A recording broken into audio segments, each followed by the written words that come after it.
மக்களே, நம்ம 10th 9th லெசன்ல ஏற்கனவே பார்ட் 1 வந்து போட்டிருக்கோம். இது part 2 video. Okay, so part 2ல நம்ம நீதி கட்சி தான் வந்து பார்க்க போறோம். ஏற்கனவே பார்ட் 1 வீடியோ பார்க்கறதுங்க கீழே டிஸ்கிரிப்ஷன் லிங்க் வச்சிருக்கேன், அதை பார்த்துருங்க. ஓகே, ஸோ இப்போ 10th 9th லெசன் தான் வந்து பார்க்க போறோம். யூனிட் 6ல 20 கொஸ்டின் 28 பார்ட் 2 வீடியோ தான் இது. நீதி கட்சி என்ன பண்ணிருப்பாங்க அப்படின்னா 1919 அதாவது 1919ல மவுண்டேக் சர்ச் போன்றவங்க என்ன ஆகுதுன்னா ஒரு சீர்திருத்த சட்டம் போட்டிருப்பாங்க. ஸோ மாகாணங்கள்ல சுயாட்சின்ற ஒரு விஷயம் வந்து பண்ணியிருப்பாங்க. இதுல வந்து பாத்தீங்கன்னா காங்கிரஸ் வந்து புறக்கணிச்சிருக்கும். ஓகேவா, காங்கிரஸ் வந்து புறக்கணிச்சிருப்போம். ஸோ அப்போ 1920 வந்து தேர்தல் நடைபெறும். ஓகேவா, தேர்தல் வந்து 1920 நடைபெறும். அந்த தேர்தல் என்ன பண்ணா நீதி கட்சி வந்து வின் பண்ணுவாங்க. எத்தனை கிட்டத்தட்ட நமக்கு ஒரு 98 சீட் இருக்கும். அந்த 98 சீட்ல 93 நினைக்கிறேன். ஓகே, 98 சீட்ல ஒரு 60க்கும் மேற்பட்ட சீட் வந்து ஜெயிப்பாங்க நீதி கட்சி அவர்கள். ஸோ நீதி கட்சி தான் வந்து முதல்ல வந்து அரசு அமைச்சரவை நிலைநாட்டுவாங்க தமிழ்நாட்டுல. ஓகேவா, ஸோ நீதி கட்சியின் முதலமைச்சர் யாருன்னு கேட்டாங்க அப்படின்னா ஏ சுப்பராயன். ஓகேவா, நீதி கட்சியின் முதலமைச்சர் யாருன்னு கேட்டாங்க அப்படின்னா ஏ சுப்பராயன் நபர் தான். ஓகே, ஸோ இப்போ 1920 எலெக்ஷன் நடக்குது. அதுல நீதி கட்சி வந்து பார்ட்டிசிபேட் பண்றாங்க, கலந்துக்கிறாங்க, அதுல வின்னும் பண்றாங்க. இதெல்லாம் காங்கிரஸ் கலந்துக்கல, புறக்கணிச்சிட்டாங்க. ஓகேவா, ஸோ அவங்க வந்து முழு சுயராஜ்யம் முழு சுதந்திரம் சொல்லிட்டு கேட்டிருப்பாங்க. ஸோ இது எங்களுக்கு பிடிக்கலன்னு சொல்லிட்டு அவங்க வந்து புறக்கணிச்சிருப்பாங்க. ஓகேவா, ஸோ அடுத்த வாட்டி யார் வந்து வின் பண்ணாங்க கேட்டாங்கன்னா அதோட அடுத்த முதலமைச்சர் 1923 பனகல் அரசன் சொல்லிட்டு ஒருத்தர். ஓகேவா, பனகல் அரசு தான் 1923 சிஎம் இருந்திருப்பாரு. ஓகே, முதலமைச்சரா இருந்திருப்பாரு. 1926 வந்து சுப்பராயன் சொல்லிட்டு ஒரு ஓகேவா சுயேட்சை வேட்பாளர். அதை பத்தி பின்னாடி பார்ப்போம். ஸோ இப்போ அப்படியே கட் பண்ணீங்கன்னா இது நம்ம அங்க பார்ப்போம். இப்போ நடுவில் வந்து என்ன நடக்கும்னா இதோட முடிஞ்சிருச்சு, 23 முடிஞ்சிருச்சு. 26 இருந்து அப்படியே நீதி கட்சி அப்படியே அங்க பார்ப்போம், கட் பண்ணி பின்னாடி பார்ப்போம். ஸோ இப்போ என்ன நடக்குன்னா 1919 ரவுல சட்டம் சொல்லிட்டு ஒரு சட்டத்தை போடுறாங்க. ஓகேவா, ரவுல சட்டம் சொல்லிட்டு ஒரு சட்டத்தை போடுறாங்க. அப்படின்னா என்னன்னா எந்த விசாரணையும் கிடையாது. ஓகேவா, விசாரணையின்றி கைது. 1919 மிதவாதிகள் தீவிரவாதிகள் ஆல்ரெடி பிரச்சனையில இருப்பாங்க, பிடிச்சி ஜெயில போடும். மிதவாதிகள் சைலண்டா தான் இருப்பாங்க. ஓகேவா, ஸோ தீவிரவாதிகள் என்ன பண்ணா பிடிச்சி ஜெயில போட்டுருப்பாங்க. பயங்கரவாதிகள் அங்கங்க பாம்பு போது கன் எடுத்து ஷூட் பண்ணு சொல்லிட்டு நிறைய பிரச்சனை பண்ணிட்டு இருப்பாங்க. ஸோ அதனால கடுப்பான பிரிட்டிஷ் என்ன பண்ணிருப்பாங்க அப்படின்னா 1919 ரவுல சட்டம் ஒரு சட்டம் போடுறாங்க. அந்த சட்டம் என்ன சொல்லுதுன்னா யார் என்னெல்லாம் தப்பு பண்ணாதெல்லாம் எதுவுமே கேட்காது. டவுட் இருக்கா, இன்னும் என்ன பண்ணிட்டு இருக்காங்க, உங்களால டவுட்டா இருக்கு அப்படின்னு சொல்லிட்டு பிடிச்சி கூப்பிட்டு போயிடுவாங்க. உடனே ஜெயில போடுறாங்க, இல்லை கொண்டு விடுவாங்க. இப்போ ஈவிரகலமா சொல்றதுதான் வந்து இந்த சட்டத்துக்கு பேரு. ஓகேவா, ஸோ அந்த சட்டத்துக்கு வந்து தலைவராக வந்து ரவுலட் நம்பரு சொன்னாலும் இது வந்து ரவுலட் சட்டமே பேர் வச்சுட்டாங்க. ஓகேவா, ஸோ விசாரணை என்று கைது பண்ணாங்க. 1919 இந்த சட்டம் வந்து போடுறாங்க. ஸோ இந்த டைம்ல தான் காந்தி வந்து என்ட்ராவாங்க இந்தியாவில். ஓகே, காந்தி அந்த டைம்ல வந்துட்டு இருப்பாரு. ஸோ மார்ச் 18 1919 காந்தி என்ன பண்ணா மெரினாக்கு வராரு. சென்னையில மெரினாக்கு வந்து காந்தி வராரு. 1919 மார்ச் 18 போல வராரு. ஸோ சென்னை மெரினா பீச்ல வந்து ஒரு உரையாற்றுவாரு. ஸோ இது கூட நம்ம பார்த்துருப்போம். திருவிக்கா அவர்கள் தான் வந்து இது வந்து டிரான்ஸ்லேட் பண்ணியிருப்பாங்க. ஓகேவா, தமிழ்ல வந்து டிரான்ஸ்லேட் பண்ணது திருவிக்கா. ஸோ அவங்க வந்து உரையாற்றுவாரு. அது மாதிரி சென்னை சத்தியாகிரக சபைன்னு சொல்லிட்டு கூட ஒரு சபை வந்து உருவாகும். அது யார் யார் இருப்பான்னு பார்த்தீங்கன்னா சத்தியமூர்த்தி, ராஜாஜி, கஸ்தூரி ரங்கன், ஜார்ஜ் ஜோசப்னு சொல்லிட்டு 4 நபர் இருக்கும். ஓகேவா, ஜார்ஜ் ஜோசப்ன்ற நபரு முக்கியமா. இந்த ஜார்ஜ் ஜோசப் இருக்காருல்ல, அந்த ஜார்ஜ் ஜோசப்ல ரொம்ப முக்கியமான நபர். எப்படின்னா வைக்கம் சத்தியாகிரகம் நடந்திருக்கும்ல, வைக்கம் சத்தியாகிரகம் பெரிய பயன்பாடு இருப்பாங்கல்ல, அதை இன்வைட் பண்ணி கூப்பிட்டதே வந்து இவர் தான். ஓகேவா, ஜார்ஜ் ஜோசப் வந்து பாத்தீங்கன்னா கேரளாவை சேர்ந்தது. ஓகேவா, கேரளாவை சேர்ந்த நபர் தான் வந்து ஜார்ஜ் ஜோசப். ஆலப்புழா அப்படின்ற ஒரு இடத்துல தான் இருப்பாரு. ஓகேவா, கேரளா ஆலப்புழான்ற இடத்துல தான் இருப்பாரு. இவர் பின்னால எங்க இருப்பாருன்னா மதுரையில் இருப்பார். ஓகேவா, பின்னால வந்து மதுரையில தமிழ்நாட்டை தான் வந்து ரொம்ப நாள் இருந்திருப்பாரு. இவர் வந்து ஒரு வழக்கறிஞர் கூட. ஓகே, ஒரு அட்வொகேட், ஒரு வழக்கறிஞர். யாரு, ஜார்ஜ் ஜோசப் என்ற நபர் வந்து ஒரு வழக்கறிஞர், கேரளாவே ஆலப்புழாவை சேர்ந்தவர். இவர் தான் வைக்கம் சத்தியாகிரகத்துல பெரியாரை வந்து அழைத்தவர். இவர் வந்து பின்னால என்ன பண்ணாருன்னா மதுரையில் வந்து தங்கியிருப்பாரு. ஸோ மதுரை மக்கள் வந்து இவர் என்ன பண்ணாங்கன்னா ரோசாப்பூ துரை அப்படின்னு சொல்லிட்டு அன்போட அழைப்பாங்க. ஓகேவா, ஸோ ரோசாப்பூ துரைன்னு சொல்லிட்டு யாரை கொண்டாங்கன்னா ஜார்ஜ் ஜோசப், ரொம்ப முக்கியமான நபரு. இவர் தான் வைக்கம் சத்தியாகிரகத்துல பெரியாரை கேரளாவுக்கு வரும்படி அழைத்தவர் இவர் தான். ஓகேவா, ஸோ சென்னை சத்தியாகிரக சபையில் யார் யாரெல்லாம் இருக்காங்க, சத்தியமூர்த்தி. ஏன்னா காங்கிரஸ்க்கு நீ டேட்ல சத்தியமூர்த்தி பவன்லாம் பேர் வச்சிருக்காங்களா, இவர்தான் முழு காரணம். So Sathyamurthy, Rajaji, Kasturi Rangan, George Joseph. Okay, so இப்போ என்ன பார்க்க போறோம்னா கிலாபத் இயக்கம் தான் வந்து பார்க்க போறோம். என்ன சார் திடீர்னு கிலாபத் இயக்கம் சொல்றீங்க அப்படின்னா ஒண்ணுமே இல்லை, ரொம்ப சிம்பிளா சொல்லணும்னா ஏன் அதை நமக்கு பாடத்துல வச்சிருக்காங்கன்னா ஃபர்ஸ்ட் கிலாபத் இயக்கம்னா என்ன, அதோட பின்னணி என்ன சொல்லிடுறேன் சிம்பிளா. ஓகே, ஸோ முதல் உலக போர் வந்து நடக்குது, ஃபர்ஸ்ட் வேர்ல்டு வார் வந்து நடக்குது. ஓகேவா, ஃபர்ஸ்ட் வேர்ல்டு வார் வந்து நடக்குது, முதல் உலக போர் வந்து நடக்குது. கலீஃபா, ஓகேவா, லீவ் வரணும்.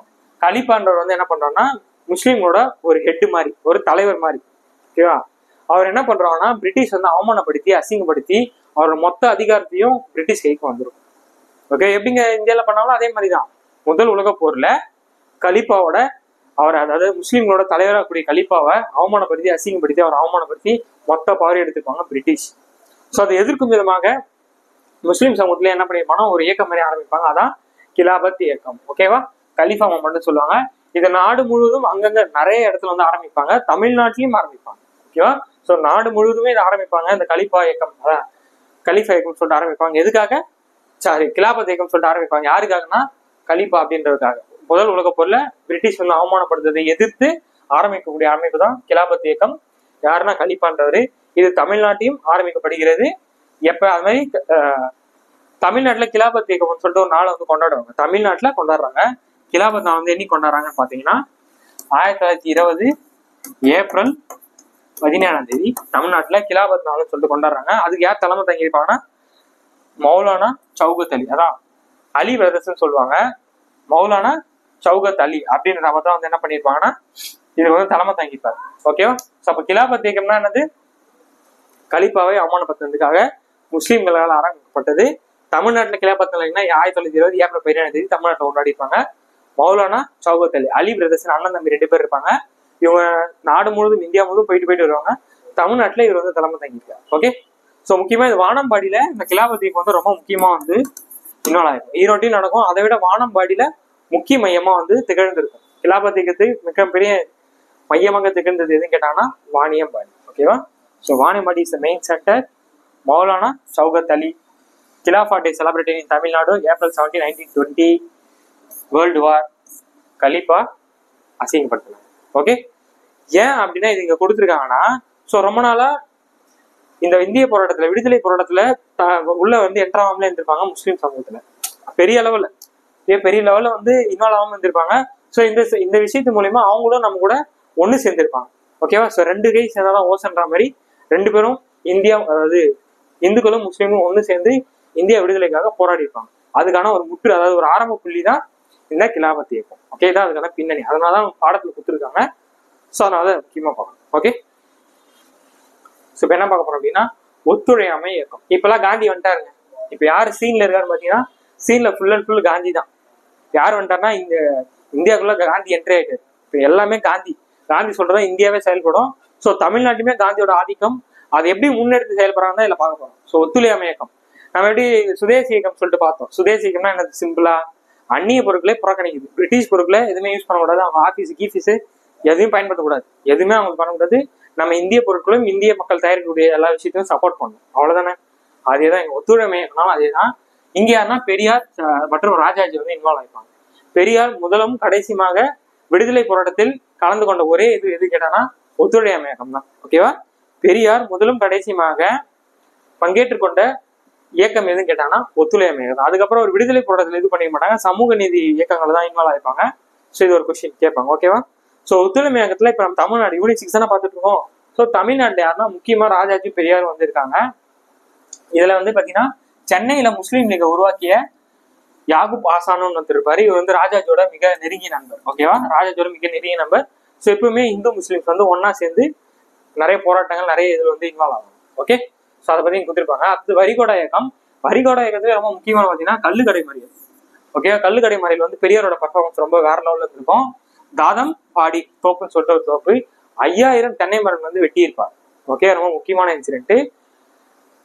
ஒத்துழையாமை இயக்கத்துல வரிகோடா இயக்கத்துல கல்லுக்கடை மறியல்ல தான் யார் வந்து பெர்ஃபார்மன்ஸ் பண்ணாரு, பெரியார் அவர் பண்ணாரு. என்னது, தாதம்பாடி தோப்புல 500 தென்னை மரங்களை வெட்டி சாய்ச்சிருப்பாரு. ஓகேவா, அந்த போதைக்கு வந்து அடிமையாகக்கூடாதுன்னு சொல்லிட்டு அந்த விஷயம் பண்ணியிருப்பாரு.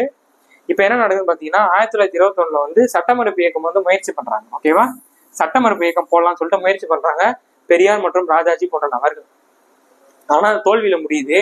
அது மட்டும் என்ன பண்றாங்கன்னா 1922 ஜனவரி 13 வேல் சிலரசி இங்க வந்திருப்பாங்க. அவங்களையுமே புறக்கணிச்சிருப்பாங்க எல்லா மக்களும். ஓகே, ஸோ 21 என்ன நடக்குது, சட்டமறுப்பு இயக்கத்தை ஆரம்பிக்கலாம் சொல்லிட்டு ராஜாஜி பெரியார் முயற்சி பண்றாங்க. அது முயற்சியா மட்டும்தான் இருக்கு, செயல்படல. 1922 ஜனவரி 13 வேல் சிலரசி வராங்க, அவங்க வந்து புறக்கணிக்கிறாங்க. ஓகே, இப்ப நான் நெக்ஸ்ட் என்ன நடக்குதுன்னா சௌரி சௌரா. இப்போ ஒத்துழையாமை இயக்கம் நல்லா வேற லெவல்ல போயிட்டு இருக்கும். ஓகேவா, இந்தியா முழுவதும் காந்தின்ற ஒரு நபர் வந்து இந்தியா ஒன்றிணைச்சிருப்பார். ஓகேவா, அப்படியே இந்தியா மொத்தத்தையும் ஒன்றிணைச்சதுக்கான முக்கியமான பங்கு காந்தி. ஓகேவா, இப்ப என்ன நடக்கும்னா சௌரி சௌரா இன்சிடென்ட் சொல்லிட்டு ஒரு இன்சிடென்ட் நடக்கும். ஓகேவா, சௌரி சௌரா இன்சிடென்ட் சொல்லிட்டு ஒரு இன்சிடென்ட் நடக்கும்.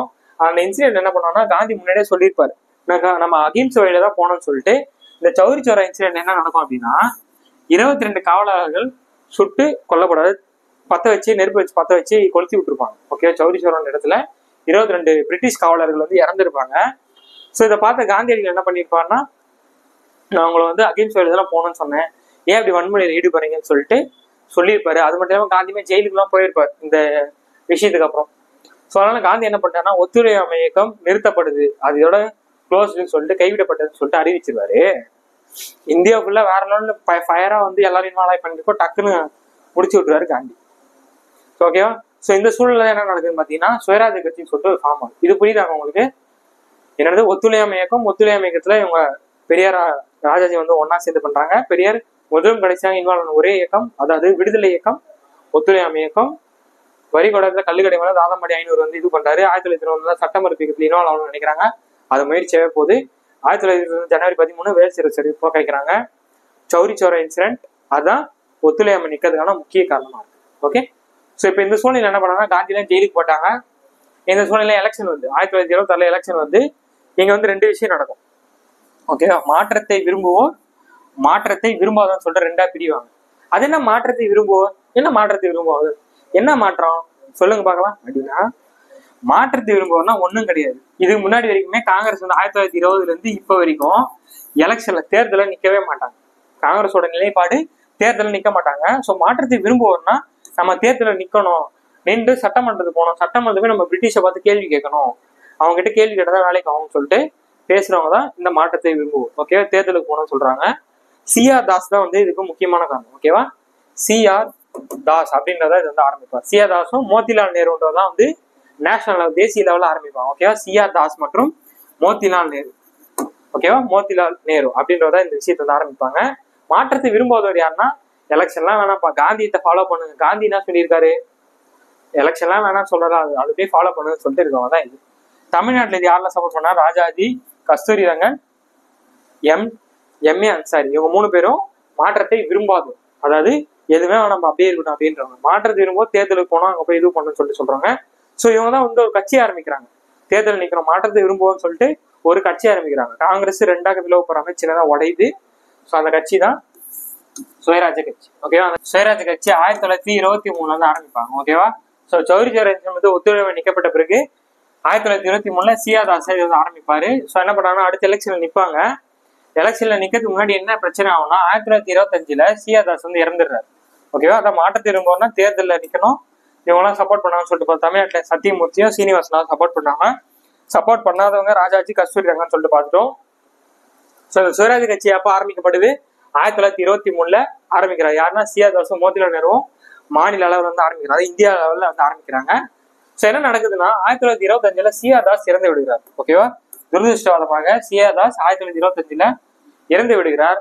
பின்னால யோசிக்கிறாங்க. ஓகே, 1927 தேர்தல் வந்து தமிழ்நாட்டில் நடக்கும். 1926 தேர்தல் வந்து தமிழ்நாட்டில் நடக்குது. ஸோ சுயராஜ்ய கட்சி பயங்கரமா வெற்றி பெறுது. இந்த இடத்துல நீதி கட்சி தோத்துரும். ஓகே, நீதி கட்சி வந்து பயங்கரமா தோத்துரும். சுயராஜ்ய கட்சி வேற லெவலில் வின் பண்ணும். இப்ப பிரச்சனை என்னன்னா, 1925 சிஆர் தாஸ் இறந்துட்டாரு. இதுவே நிறைய பேர் என்ன யோசிக்கிறேன்னா, இது காங்கிரஸுக்கும் இதுக்கும் முரணா இருக்கே, இவங்க ஒண்ணு சொல்றாங்க ஆனா சிஆர் தாஸ் ஒண்ணு சொல்றாங்க, ரெண்டும் ஒன்னா இல்லைன்னு சொல்லிட்டு யோசிக்கிறாங்க. ஸோ பின்னால என்ன நடக்குது அப்படின்னா, காங்கிரஸ் கட்சியும் சுயராஜ்ய கட்சியும் இணைந்துருவாங்க, 2 பேரும் ஒண்ணு சேர்ந்துருவாங்க. ஸோ அதனால சுயராஜ்ய கட்சி என்ன பண்ணுன்னா, சுயேட்சை வேட்பாளராக ஒருத்தர் வின் பண்ணியிருப்பாரு. ஓகேவா? சுப்பராயன், பி சுப்பராயன் வந்து என்ன பண்ணிருப்பாங்க, சுயேட்சை வேட்பாளராக வின் பண்ணியிருப்பாரு. அவருக்கு என்ன பண்றாங்கன்னா, நீங்க சிஎம் இருந்துருன்னு சொல்லிட்டு அவர் குத்துருவாங்க. இது வந்து என்ன சொல்லுவாங்க நிறைய பேர்னா, இவர்தான் நீதி கட்சியோட மறைமுக சிஎம், முதலமைச்சரா இருந்தாருன்னு சொல்லிட்டு சொல்லுவாங்க. ஓகே, அவர் சுப்பர் ராயல்லு, அப்புறம் பனகல் அரசர், இப்போ சுப்பர ராயன் அப்படின்றவர் இவர் இருக்காரு. ஓகே, என்ன நடக்குது கதை புரியுதாங்க? 23 சுயராஜ்ய கட்சி உருவாகுது. ஓகேவா? 25 சிஆர் தாஸ் இறக்குறாரு. 26 எலெக்ஷன்ல வின்னும் பண்றாங்க, ஜெயிச்சிட்டாங்க. ஆனா இவங்க வந்து என்ன பண்றாங்கன்னா, காங்கிரஸோட இது பண்றதுனால என்ன பண்ணிட்டாங்க, சுயேட்சை பி சுப்பராயனுக்கு சிஎம் போஸ்டிங் கொடுத்துட்டாங்க. அதுதான் என்ன சொல்றாங்க, மறைமுகமா நீதி கட்சியோட மறைமுக சிஎம் தான் இவருன்னு சொல்லிட்டு சொல்றாங்க. ஓகே, சோ அதனால என்ன நடக்குதுன்னா, பின்னால 1930 இருந்து 37 வரைக்கும் நீதி கட்சி தான் தொடர்ந்து வின் பண்ணிட்டே இருக்கும். ஓகேவா? நீதி கட்சி தான் தொடர்ந்து வின் பண்ணிட்டே இருக்கும். 1937 இருந்து தான் காங்கிரஸ் வந்து வெற்றி பெறும். 1937 இருந்து 39 2 வருஷம் தான் இருப்பாங்க. அது பின்னாடி பார்ப்போம். ஸோ ஓகே, ஸோ அப்போ 1920 இருந்து 1926 வரைக்கும் நீதி கட்சி தான் இருக்கு. 26லயுமே இவர் தான் வந்திருக்காரு. ஓகே, ஸோ அது 30-37 வரைக்கும் நீதி கட்சி தொடர் வெற்றி. மாற்றத்தை விரும்பாத சொல்லிட்டேன். ஓகேவா?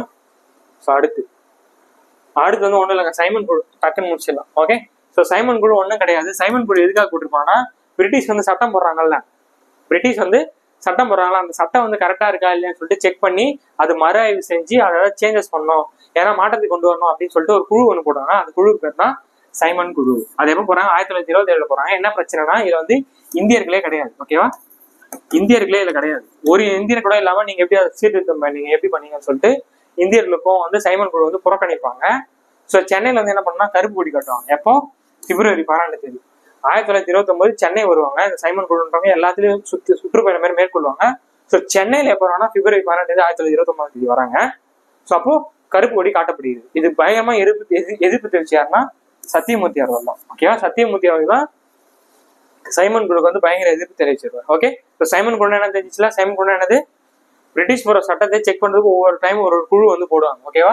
ஒரு கமிட்டி வந்து போடுவாங்க, குரூப் வராது, கமிட்டி வந்து போடுவாங்க.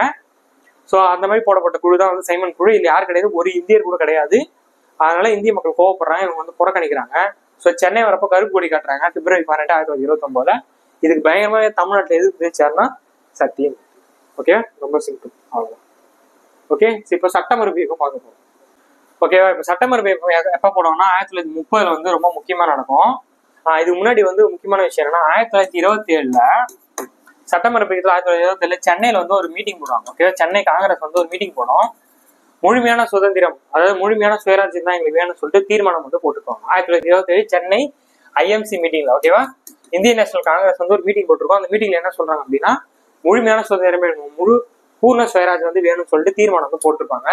1929 ரொம்ப முக்கியமான சம்பவம் நடக்கும். என்ன சம்பவம் அப்படின்னா, 1929 லாகூர் மாநாடு, ராவி நதிக்கரை ஓரம். ஓகேவா? ராவி நதிக்கரை ஓரம் லாகூர் மாநாடு 1929. இதே விஷயம் தான், எப்படி பூர்ண சுயராஜ்யம் வேணும் சென்னையில மாநாட்டில் சொன்னாங்களோ அதே விஷயம் தான் 1929 காங்கிரஸ் லாகூர் மாநாடு. ஒவ்வொரு இடத்துல ஒரு மாநாடு போடுவாங்க. ஸோ அந்த மாநாட்டில் என்ன பண்றாங்கன்னா, ஜவஹர்லால் நேரு ராவி நதிக்கரை ஓரமா ஒரு கொடி இருக்கு, அந்த கொடியில வந்து இந்திய கொடி ஏற்றிட்டு பூர்ண சுயராஜ்ய தினம் சொல்லிட்டு அறிவிச்சிருப்பாரு. ஓகே, பூர்ண சுயராஜ்ய தினம் சொல்லிட்டு அறிவிச்சுட்டு, இங்க பாரு பிரிட்டிஷ் நல்லா கேட்டுக்கோங்க, அடுத்த வருஷம் ஜனவரி 26 எங்களுக்கு சுதந்திரத்தை நீ கொடுத்தே ஆகணும். எப்படி? அடுத்த வருஷம் எங்களுக்கு ஜனவரி 26 நீ சுதந்திரத்தை கொடுத்தே ஆகணும், இல்லைன்னா நாங்களே வந்து எங்களுக்கு சுதந்திரம் சொல்லிட்டு அறிவிச்சிடும் சொல்லிடுவாரு. எப்போ? 1929 காங்கிரஸ் லாகூர் மாநாட்டுல இந்த விஷயத்த பேசியிருப்பாரு. அது 1930 நடந்துச்சா ஜனவரி 26? அதான் இல்ல. ஸோ இது வந்து இந்த விஷயம் வந்து நடந்திருக்காது. சுதந்திர தினம் அதெல்லாம் என்ன பண்ணிருப்பாங்கன்னா, நவம்பர் 26 அம்பேத்கர் சட்டபூதத்தை எழுதி முடிச்ச பிறகும் ஜனவரி 26 நம்ம சுதந்திரம் சொல்லிட்டு, அதாவது குடியரசு தினம் சொல்லிட்டு நம்ம கொண்டாடுறோம். இதான் அதுக்கான முக்கியமான காரணம். இப்ப என்ன நடக்குதுன்னா, உப்பு சத்தியாகிரகம், காந்தி வந்து தண்டியில போயிருப்பார்ல, உப்பு சத்தியாகிரகமா, அதே மாதிரி தமிழ்நாட்டுல யார் பர்ஃபார்மன்ஸ் பண்ணிருக்கோம்னா ராஜாஜி அவர்கள் தான். வேதாரண்யம் உப்பு சத்தியாகிரகம் சொல்லிட்டு சொல்லுவாங்க. ஓகேவா? வேதாரண்யம் உப்பு சத்தியாகிரகம் யார் தலைமையில போயிருப்பாங்க பார்த்தாங்கன்னா, ராஜாஜி தலைமையில போயிருப்பாங்க. ஓகேவா? ராஜாஜி தலைமையில உப்பு சத்தியாகிரகம் போயிருப்பாங்க. மொத்தம் 1000 பேர். ஓகேவா? கிட்டத்தட்ட ஒரு 1000 பேர் வந்து ஃபார்ம் ஆயிருப்பாங்க. அந்த 1000 பேர்ல 100 பேர் மட்டும் போதும்னு சொல்லிட்டு கூட்டு போயிருப்பாங்க. ஓகேவா? 1000 பேர்ல எங்களுக்கு 100 பேர் மட்டும் போதும்னு சொல்லிட்டு கூட்டு போயிருப்பாரு ராஜாஜி அவர்கள். ஓகேவா? மக்கள் திரண்டு கொண்டு போவாங்க ஒரு இது மாதிரி.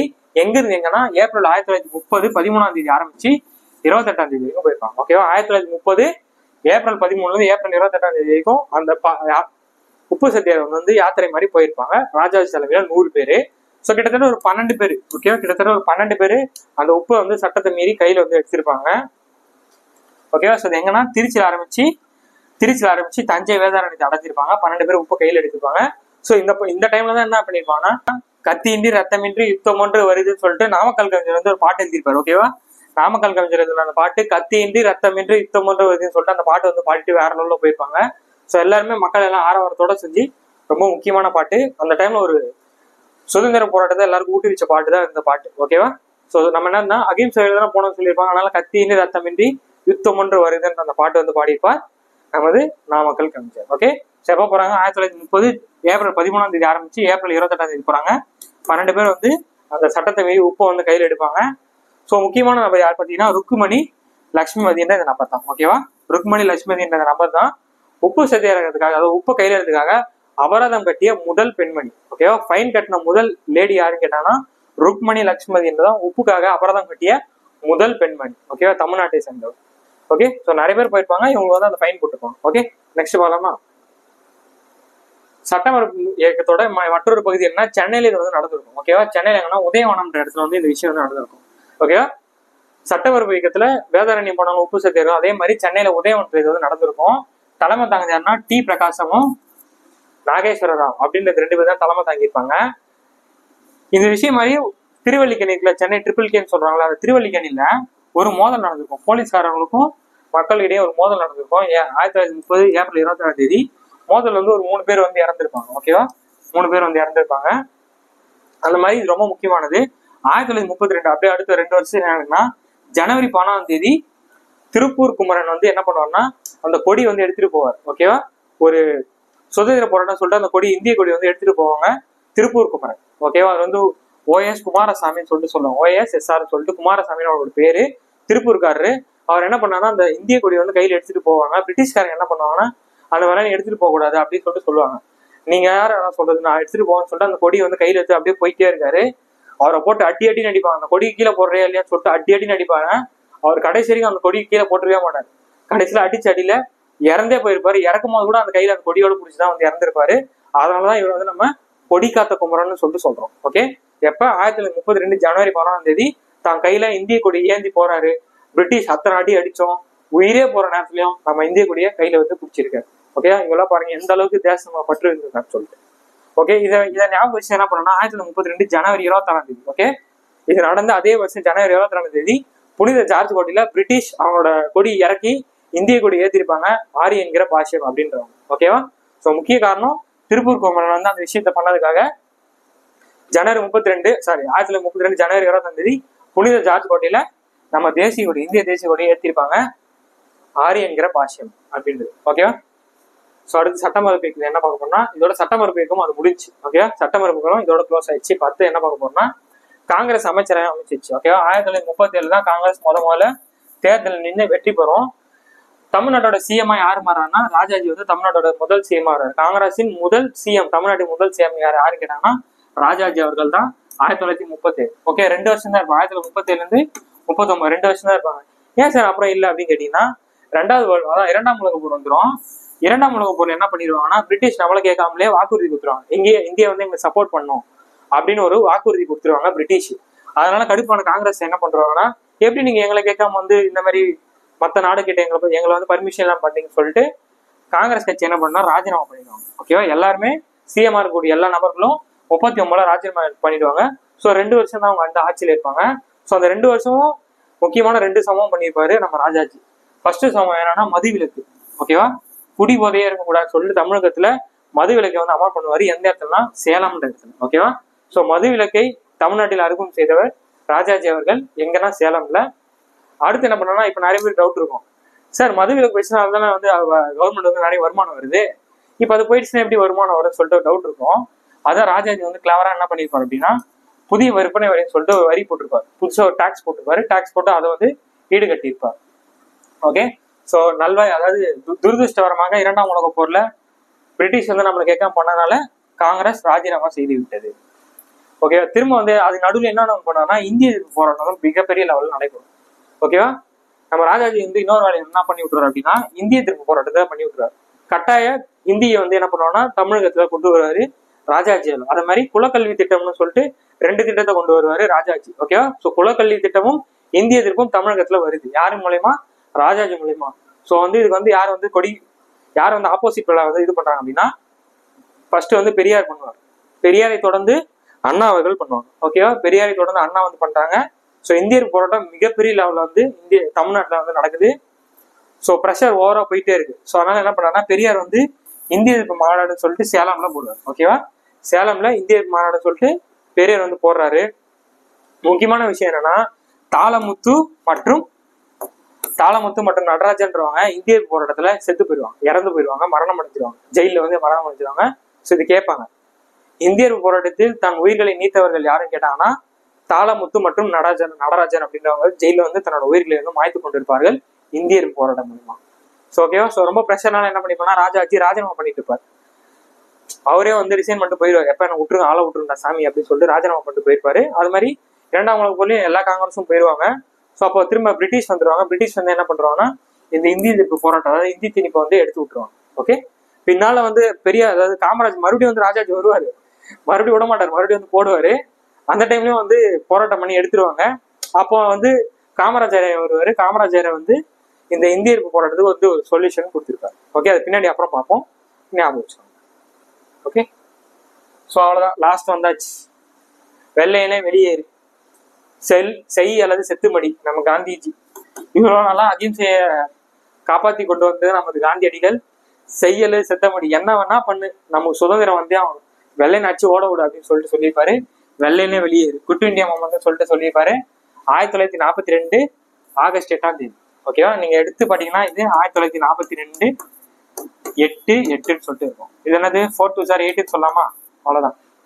அப்ப 8/8 வெளில போகலாம் அப்படின்னு சொல்லிட்டு ஞாபகம் வச்சுக்கோங்க. வெள்ளையனே வெளியேறு, செய் அல்லது செத்துமடின்னு சொல்லிட்டு சொல்லியிருப்பாரு. எங்க என்ன பிரச்சனைனா, பிரிட்டிஷ்காரங்க எல்லா காங்கிரஸ் தலைவரும் பிடிச்சி ஜெயில போட்டுருவாங்க. ஏன்னா காங்கிரஸ் தான் இது பண்றது, காந்தியடிகளே காங்கிரஸ் தான், காங்கிரஸ் ஆளுதான் பண்ணிட்டு இருக்கேன்னு சொல்லிட்டு எல்லாரும் லிஸ்ட் வச்சு ரயில்வே ஸ்டேஷனு பஸ் ஸ்டாப்னு சொல்லிட்டு எல்லா தலைவரோட லிஸ்ட் வச்சு ரெடியா நின்றுட்டு இருப்பாங்க. யார் யாரெல்லாம் மாட்டுறாங்களோ கண்ணம் மாட்டுறோம் எல்லாரும் வந்து ஜெயில போட்டுருவாங்க. ஸோ அந்த டைம்ல என்ன பண்ணுவாங்கன்னா, காமராஜர் அவர்கள்ட்ட என்ன பண்ணுவாங்கன்னா, ட்ரெயின்ல வந்துட்டு வர ரயில்வே ஸ்டேஷன்ல வந்துட்டு இருப்பார். ட்ரெயின்ல அரக்கோணம்லேயே பாதி வெளியே இறங்கி ஓடி இருப்பார். இங்கே ஓடி போய் என்ன பண்ணிருப்பாருன்னா, காந்திஜியோட செய்யல செத்துமடி வெள்ளையனை வெளியேறு இயக்கத்துக்கு மிகப்பெரிய ஆதரவு வந்து தமிழ்நாட்டில் கொடுத்திருப்பார். இந்த டைம்ல என்ன நடந்திருக்குன்னா, ராஜாஜி வந்து மிகப்பெரிய மொரட்டு ஃபேன் பாய், காந்தியோட மிகப்பெரிய மொரட்டு ஃபேன் பாய் ராஜாஜி. அவருமே என்ன பண்ணிருப்பாருன்னா, காந்தி மேல ஒரு இது இல்லாம லாஸ்ட்ல மினிட்ல இதுக்கெல்லாம் ஆதரவு தெரிவிச்சிருக்க மாட்டார், என்னால ஆதரவு தெரிவிக்க முடியாதுன்னு சொல்லியிருப்பாங்க. ஸோ காமராஜர் மிகப்பெரிய அளவுல வெள்ளையனை வெளியேறிக்கிறதுக்கு வந்து சப்போர்ட் பண்ணியிருப்பார். ஓகேவா, ஸோ இதோட நமக்கு 10th 9th லெசன் வந்து முடியுது. ஓகேவா, ஸோ உங்க எல்லா பாயிண்ட்ஸும் புக்ல இருக்க எல்லா பாயிண்ட்டுமே நான் அழகா சொல்லியிருப்பேன்னு நினைக்கிறேன். உங்களுக்கு கண்டிப்பாக யூஸ்ஃபுல்லாக இருக்கும்னு நினைக்கிறேன். ஸோ அடுத்த ஒரு சூப்பரான வீடியோ சந்திக்கிறேன். பாய்.